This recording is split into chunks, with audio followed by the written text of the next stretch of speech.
नमस्कार, मैं हूं ज्योति प्रकाश रंगा और आप देखना शुरू कर चुके हैं मेरा YouTube चैनल ज्योति रंगा लाइव। इस पर मैं आपको दिखाता हूं RM न्यूज की तमाम खबरें जो बीकानेर संभाग और उसके आसपास की महत्वपूर्ण जानकारियों के रूप में होती हैं।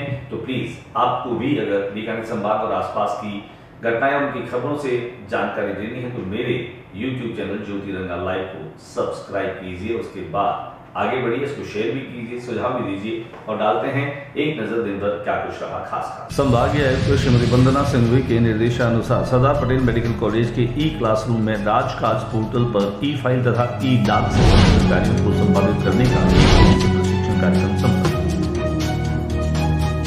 संपर्क पोर्टल पर प्रकरणों के निस्तारण में टाइमलाइन का रखें विशेष ध्यान, कहा जिला कलेक्टर श्रीमती वृष्टि।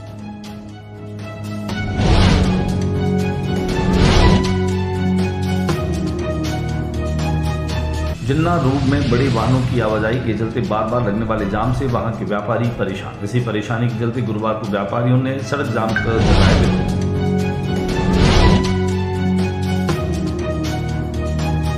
प्रत्येक विभाग समय रहते कर ले पौधारोपण से जुड़ी सभी तैयारियां, जिला कलेक्टर ने वन अधिकारियों के साथ ली बैठक।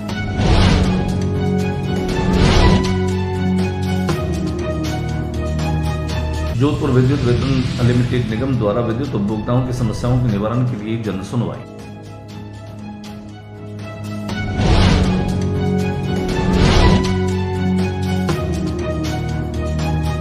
पीबीएम के ट्रोमा सेंटर में जल मंदिर का हुआ उद्घाटन। डॉक्टर BL कजोटिया, डॉक्टर कपिल व समाज सेवी श्याम सुंदर सोनी ने किया उद्घाटन।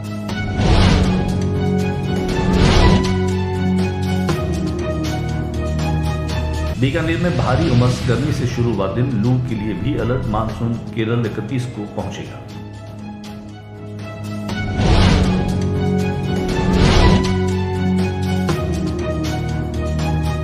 बीकानेर के मुक्ता प्रसाद नगर क्षेत्र स्थित करनी औद्योगिक क्षेत्र में रेलवे ट्रैक के बीच मिला शव।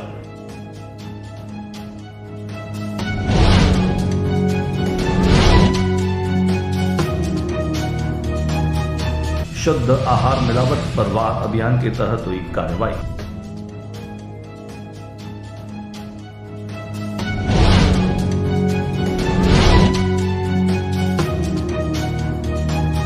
पूर्व सांसद भाटी और पांडे की स्मृति में विशाल रक्तदान शिविर 19 को विधायक जेठानंद व्यास ने किया पोस्ट का विमोचन।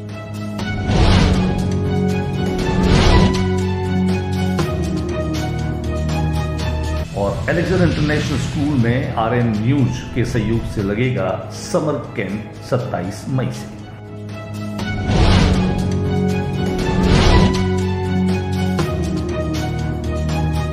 और अब खबरें विस्तार से। संभागीय आयुक्त श्रीमती वंदना सिंघवी के निर्देश के अनुसार बीकानेर के सरदार पटेल मेडिकल कॉलेज के क्लासरूम में राजकाज पोर्टल पर फाइल तथा डाक से संबंधित कार्यों को संपादित करने का एक दिवसीय प्रशिक्षण कार्यक्रम आयोजित किया गया। संभाग स्तरीय कार्यालयों के 5-5 कार्मिकों को प्रशिक्षण प्रदान किया गया। सहायक प्रोग्राम बनाने वाले रवि प्रकाश ने कार्मिकों को फाइल के माध्यम से ऑनलाइन नोटशीट तैयार करने, नोटशीट के साथ सहायक दस्तावेज अपलोड करने तथा उसे उचित माध्यम से कार्यालय अध्यक्ष को प्रेषित करने, पदानुक्रम में नोटशीट प्रेषित करने, कार्यालय अध्यक्ष के द्वारा संबंधित नोटशीट तथा फाइल पर टिप्पणी करने के पश्चात संबंधित कार्मिकों को पुनः प्रेषित करने के संबंधी जानकारी प्रदान की। संपर्क पोर्टल पर प्रकरणों के निस्तारण पर विशेष सावधानी जो है वो बरतनी चाहिए, कहना है जिला कलेक्टर नम्रता वृष्टि का। संपर्क पोर्टल की समीक्षा बैठक के दौरान संतुष्टि प्रतिशत को बढ़ाने के उन्होंने निर्देश दिए। जिला कलेक्टर नम्रता वृष्टि ने कहा कि संपर्क पोर्टल पर दर्ज प्रकरणों के निस्तारण में टाइमलाइन का विशेष ध्यान रखा जाए। जिला कलेक्टर गुरुवार को कलेक्ट्रेट सभागार में आयोजित संपर्क पोर्टल की समीक्षा बैठक में विभागों द्वारा निस्तारित किए गए प्रकरणों की समीक्षा करते हुए बात कही। उन्होंने कहा कि ऐसे प्रकरण जो विभागीय स्तर पर तकनीकी अन्य कारण से निस्तारित नहीं किए जा सके हैं, उनके संबंध में कलेक्ट्रेट कार्यालय को अवगत करवाया जाए, जिससे उच्च स्तर पर विभागीय समन्वय कर प्रकरण का समय पर समाधान करवाया जा सके। बैठक में बताया गया कि जन स्वास्थ्य एवं अभियांत्रिकी विभाग, जोधपुर विद्युत वितरण निगम लिमिटेड, स्थानीय निकाय, सामाजिक न्याय एवं अधिकारिता विभाग, राजस्व विभाग में सर्वाधिक प्रकरण लंबित हैं। जिला रोड पर बड़े वाहनों के आवागमन से यहाँ पर यातायात बाधित रहता है, जिससे यहाँ के जो व्यवसायी हैं, दुकानदार हैं, उनके लिए परेशानी का सबब बनता है। लंबे समय तक इस समस्या से जूझ रहे इन व्यापारियों ने आज सड़क जाम करके और अपना विरोध और आक्रोश प्रकट किया।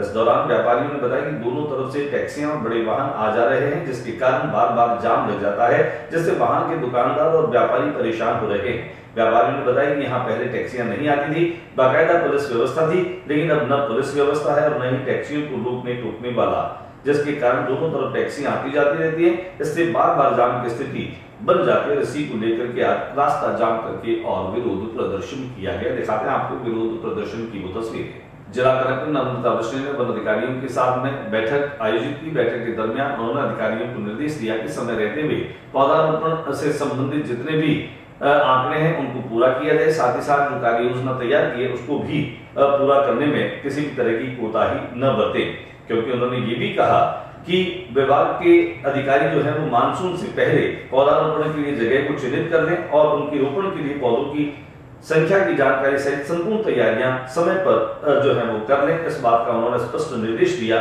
जिला कलेक्टर ने गुरुवार को कलेक्ट्रेट सभागार में पौधारोपण की तैयारियों से जुड़ी बैठक में ये बात कही थी। उन्होंने जिला परिषद, कृषि, शिक्षा, वन, नगर निगम, जल संसाधन सहित अन्य विभागों को विद्यालयों, महाविद्यालयों, खेल मैदानों, सरकारी कार्यालयों, मनरेगा कार्य स्थलों पर पौधारोपण की कार्य योजना बनाकर आगामी साप्ताहिक समीक्षा बैठक में प्रस्तुत करने के भी निर्देश दिए। जोधपुर विद्युत वितरण निगम लिमिटेड के द्वारा जन सुनवाई करते हुए विद्युत की समस्याओं के समाधान का एक शिविर लगाया गया, जिनमें खासतौर से संभागीय मुख्य अभियंता जोधपुर डिस्कॉम कार्यालय में प्रातः 11 से अपराह्न 2 बजे तक जन सुनवाई का यह कार्यक्रम रखा गया। जोधपुर डिस्कॉम के संभागीय मुख्य अभियंता एन जोशी ने बताया कि प्रत्येक माह के दूसरे गुरुवार को इस प्रकार की जन सुनवाई की जाती है। तो आपको दिखा देते हैं वो तस्वीरें जहां पर मुख्य अभियंता ने जो है वह जन सुनवाई की। पीवीएम के ट्रोमा सेंटर के बाहर जल मंदिर का शुभारंभ किया गया। आने जाने वाले मरीजों को गर्मी में राहत देने के लिए इस जल मंदिर का शुभारंभ हुआ। जल मंदिर में खासतौर से doctor PL Khajuria, doctor L Kapil और समाज सेवी श्याम सुंदर सोनी मौजूद रहे, जिन्होंने जल मंदिर का शुभारंभ किया। दिखाते हैं जल मंदिर शुभारंभ की कोई तस्वीर। में दिन भर गर्मी व उमस से लोग परेशान रहे। प्रचंड धूप ने लोगों की कड़ी परीक्षा ली। सड़कों पर कर्फ्यू सा माहौल दिखाई दिया। हालांकि एक बार थोड़ी बादल जो है वो आसमान में आए, लेकिन उमस बनाकर के वे भी चलते बने। राहत की कोई बात नहीं थी। 31 तारीख तक जो है वो मानसून केरल तक पहुंचेगा, ये मौसम विभाग ने जानकारी दी। बीकानेर के मुक्ता प्रसाद नगर और करनी औद्योगिक क्षेत्र है, वहां पर एक व्यक्ति का शव मिला है। मुक्ता प्रसाद थाना क्षेत्र करनी औद्योगिक क्षेत्र स्थित रेल पटरियों के बीच में आज सुबह यह शव मिला। सूचना मिलने पर संबंधित थाना को सूचना देकर खिदमत खादिम सोसाइटी के हाजी जाकिर, हाजी नसीम, शोएब के साथ असहाय सेवा संस्थान के राजकुमार खड़गावत, मोहम्मद जुनैद मौके पर पहुंचे। संबंधित मुक्ता प्रसाद पुलिस और आरपीएफ पुलिस की निगरानी में शव को उठाकर पीबीएम अस्पताल ले जाया गया, जहां पर डॉक्टर मुआयना करने के बाद शव को मोर्चरी में रखवाया गया।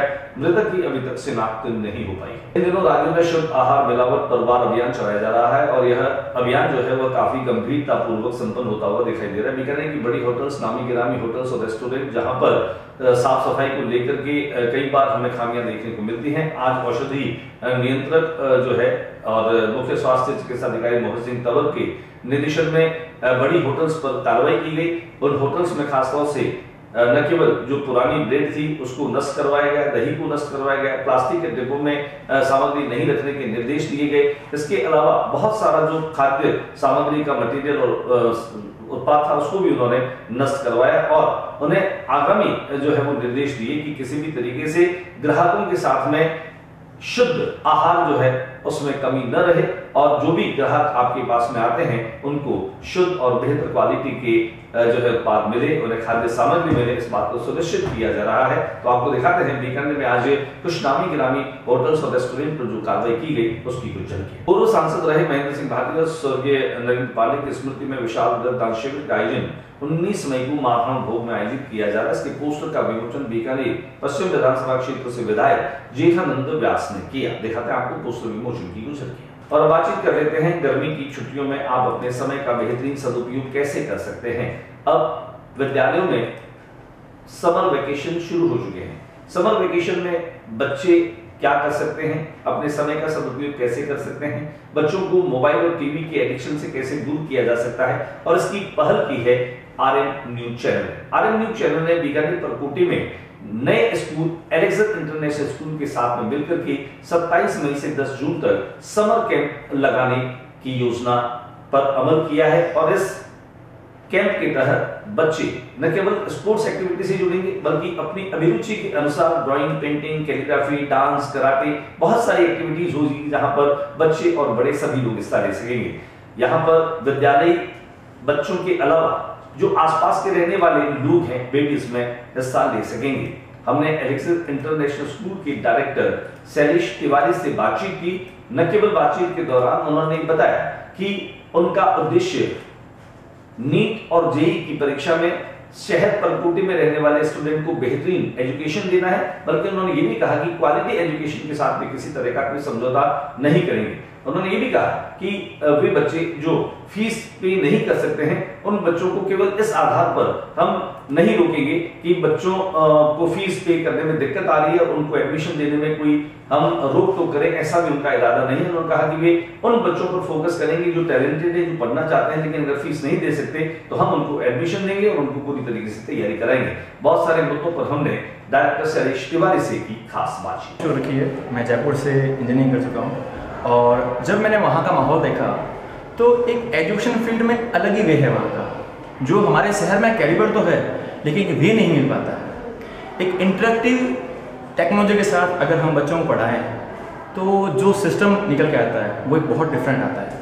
मैंने बहुत जनों को पढ़ा है, जैसे चाणक्य है, विवेकानंद है, स्वामी विवेकानंद है, अब्दुल कलाम जी हैं। उनसे ये क्वेश्चन पूछा गया, स्वामी विवेकानंद ने बहुत पहले बोल दिया था कि इंडिया डेवलप कंट्रीज में आ चुका होगा यूथ को देख के, क्योंकि आज जो भी इंडिया सब यूथ ही है। लेकिन जब BBC न्यूज़, अमेरिका की एक न्यूज़ थी, उसने अब्दुल कलाम से ये क्वेश्चन किया सर से कि यार ये तो हुआ ही नहीं है सब, नहीं तो अभी भी डेवलपिंग कंट्रीज में है, ऐसा क्यों? तो अब्दुल कलाम जी ने ये कहा कि आज का यूथ एजुकेटेड तो हो रहा है लेकिन एजुकेशन नहीं ले रहा। एजुकेटेड तो है लेकिन एजुकेशन, तो उन्होंने भी कहा कि ये क्या मतलब हुआ, एजुकेटेड तो ले रहा है, ये हो नहीं रहा है, कैसा मतलब है इसका? तो इसका मतलब ये हुआ कि वो कह रहे हैं बच्चा पढ़ तो रहा है, किताबें पढ़ रहा है, लेकिन अपने आप को लर्निंग सिस्टम में ले नहीं रहा है। उसे पता ही नहीं कि इसका मीन क्या है। लर्निंग बाय डूइंग, मतलब हाँ, वो पढ़ रहा है, उसको उसके कहीं व्यवहार में उसको बिल्कुल डेली लाइफ में यूज नहीं कर पा रहा है। फॉर एग्जाम्पल जैसे मेरे पास बहुत बच्चे आते हैं और पूछते हैं सर ट्रिग्नोमेट्री किस काम की हमारे, मैथमेटिक्स में ट्रिग्नोमेट्री होती है जी, अब ट्रिग्नोमेट्री किस काम की हमारे? तो ये जो ट्रिग्नोमेट्री है इसमें tan 90 की वैल्यू होती है सर इनफाइनाइट। ओके, एक सिंपल सा कंसेप्ट कि tan 90 मतलब इनफाइनाइट, tan का मतलब टेंजेंट होती है सर।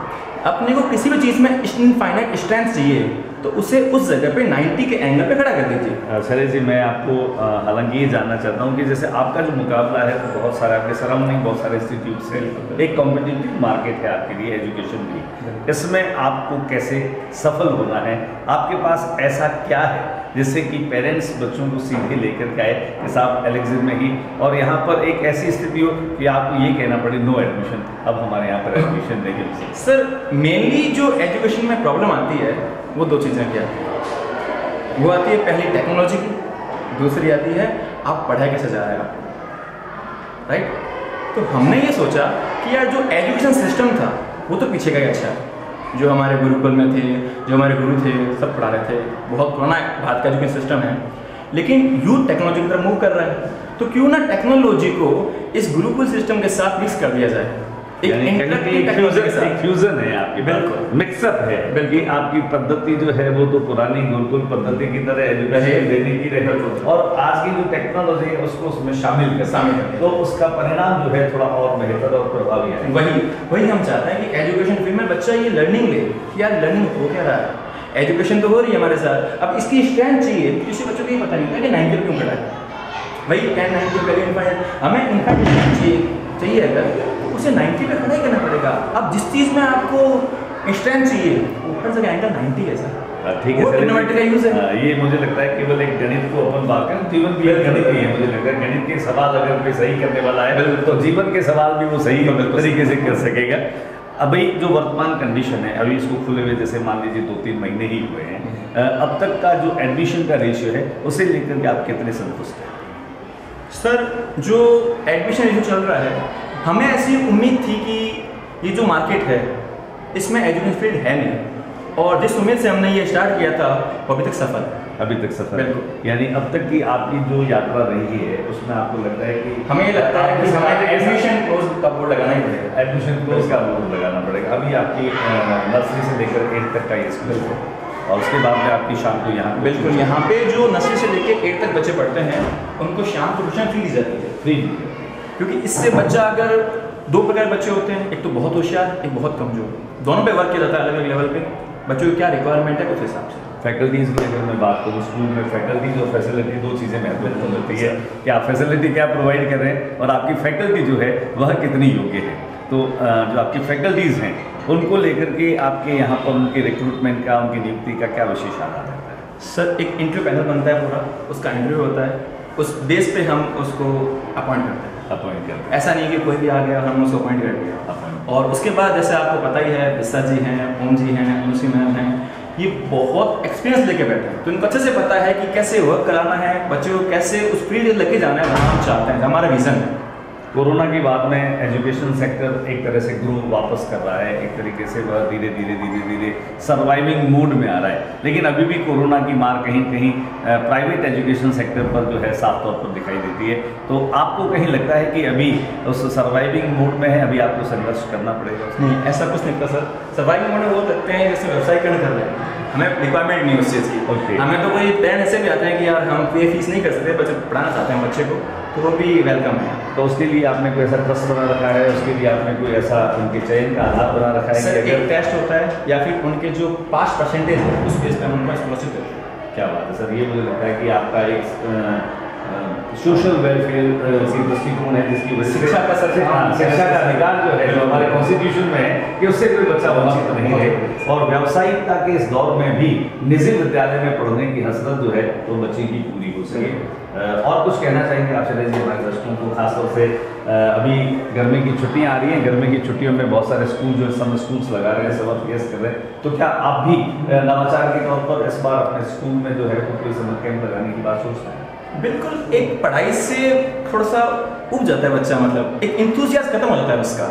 इस इंथुसियास्ट को जिंदा रखने के लिए हम एक समर कैंप को ऑर्गेनाइज करना चाह रहे हैं। तो कुछ नया करना चाह रहे हैं। बिल्कुल, समर कैंप में बच्चा hand writing, spoken, defence, karate, spoken, ऐसी बहुत सारी चीज़ें जो बच्चा सीख सकता है, क्योंकि उसका माइंड डेवलप होना बहुत जरूरी है। ओवरऑल डेवलपमेंट के लिए भी ठीक है, ये सब बच्चे के लिए, केवल आप किताबी कीड़ा बना दे उसे। आज के बुलेटिन में बस इतना ही। अगले बुलेटिन में नेगेटिव वीडियो के साथ इस समय इसी चैनल पर मुलाकात होगी, लेकिन मेरे YouTube चैनल ज्योतिरंगा लाइव को आप जरूर सब्सक्राइब कीजिए। आपका प्यार, आपका भरोसा मुझे निरंतर मिलता रहा है, और समर कैंप ज्वाइन करने के लिए आप RM न्यूज चैनल पर कांटेक्ट कर सकते हैं। डागा चौक के एलेक्स इंटरनेशनल स्कूल, जहां से आप फॉर्म ले सकते हैं और जानकारी भी हासिल कर सकते हैं।